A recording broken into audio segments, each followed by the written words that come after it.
प्रणाम श्रोता बंधु। एक सफल सार्थक और अर्थपूर्ण जीवन जीवा पाई शास्त्र चतुर्वर्ग को गुरुत्व दिया जायछि। चतुर्वर्ग कहले धर्म, अर्थ, काम एवं मोक्ष को बुझा जाए। अर्थात मनुष्य श्रृंखलित रीतिनिष्ठ जीवन निर्वाह करने को धर्म पथरे परिचालित हवा उचित। धर्मर आधार अर्थ उपार्जन करने एवं से अर्थ को सद्विनियोग करी निजर आवश्यकता पूर्ण करने उचित। धर्म आधार अर्थ और काम परिचालित हेले मनुष्य पाई मोक्ष पथ सुगम होता है। एबे किंतु धर्म और मोक्ष अपेक्षा अधिकांश मनुष्य बेसी गुरुत्व दौरान अर्थ को। अर्थ कहले धन संपत्ति को बुझी था। एमिति देखा गले टंका पैसा बा अर्थ सेमिति किछि नुहे, केवल विनिमयर माध्यम। ताकू साइति रखिबाकू विश्वर विभिन्न अंचल रही विविध व्यवस्था। आदान प्रदान बेले अवस्था भेदरे समान टंका को विभिन्न नाम आमे देइथाउ। जेमिति श्रमिकर पारिश्रमिक बाबदरे मजूरी, सेही मजूरी मासकरे मिलिबाकू दरमा, अवसर नेथिबा मनुष्य पई पेंशन, बिना स्वार्थरे काहाकू देले दान बा भिक्षा, कौनसी अनुष्ठान को साहाय्य कले कुहाजाए चांदा बा अनुदान, पुणी फेरी पाइबार आशा रखी धन देवाकू कहती करज बा धारे, जेतिकी देल सुध मिसई आनिबाकू कहती ऋण, गुरु पूजक बा धार्मिक मनुष्य को दियागले ताहा दक्षिणा, टंका बदଳରେ द्रव्य देण नेण को कहती किणाबिका, ठूल कले हुए संपत्ति, कारोबार करुथिले कहती धन। अर्थ रोजगार कर, ताकू सुरक्षा दियो कि धन खर्च कर, सबुथिरे कष्ट थाए। तथापि मनुष्यर अर्थ प्रति थाए अहेतुक दुर्बलता। अर्थ मनुष्य जीवन सर्वस्व नुहे। अर्थ विनिमय भल घर और पलंकटी किणा जाई पारे, मात्र निद नुहे। खाद्य मिली पारे, तृप्ति मिली न पारे। बही मिली पारे, विद्या नुहे।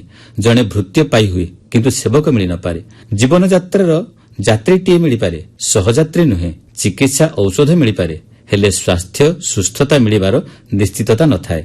प्रशंसा पत्र, मानपत्र इत्यादि अर्थ विनिमय पाई हुए किंतु दक्षता बा चरित्र मिलेना। स्नेह, सत्य, समय, शांति, शक्ति भली जीवनर अनेक गुरुत्वपूर्ण और अति आवश्यक उपादान अर्थ विनिमय मिल न थाए। बेले बेले अर्थ ही अनर्थर कारण होता है। यह जाने सुधा बहु लोक धन प्रति आकृष्ट हुअन्ति, आवश्यकता ठारू अधिक गुरुत्व देइथांति धन को।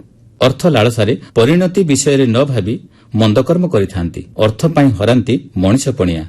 धन पछरे धाउथिबा लोकंकु धन सहजरे मिली न थाए। अर्थ को मायार एक स्वरूप बोली कहा जाए। तथापि अर्थ जे आदौ दरकार नाही से कथा कहि हबनी। अर्थ आम जीवन यात्रा रे क्षणक पई साथी किंतु महायात्रार साथी नुहे। सेथिपई तो सब जीवा बेले ता पछरे फिंगा हेथाए खई, कौड़ी आ पैसा। जगत शिक्षा पाए जहा पाई मनुष्य जीवन को बाजी लगे संग्रह करिथाए ताहा साथी रे जाएना। धन संचय रे वास्तव शांति न थाए, बरं सद उपाय रे व्यय कले मिलिथाए आत्मतृप्ति। अर्थ माध्यम रे किछि कार्य हेथाए सत, किंतु सबरी पछरे थाए परमात्मांक अदेखा हाथ। से चाहिले धन हाथ को आसी थाए, मात्र धन विनिमय रे परमात्मा मिली न थांती। आमे प्रत्येक परमात्मांक सर्जना, तांकरी उपहार रे हमर ए छोटिया जीवन। आउ टंका होची मनुष्यर बुद्धि, कला, कौशल एक क्षुद्र नमूना। परमात्मा साक्षात जीवन पात्र होता है परिपूर्ण, धन माध्यम नुहे। विचित्र कथा है अनेक लोक परमात्मा को धन ही मागी था।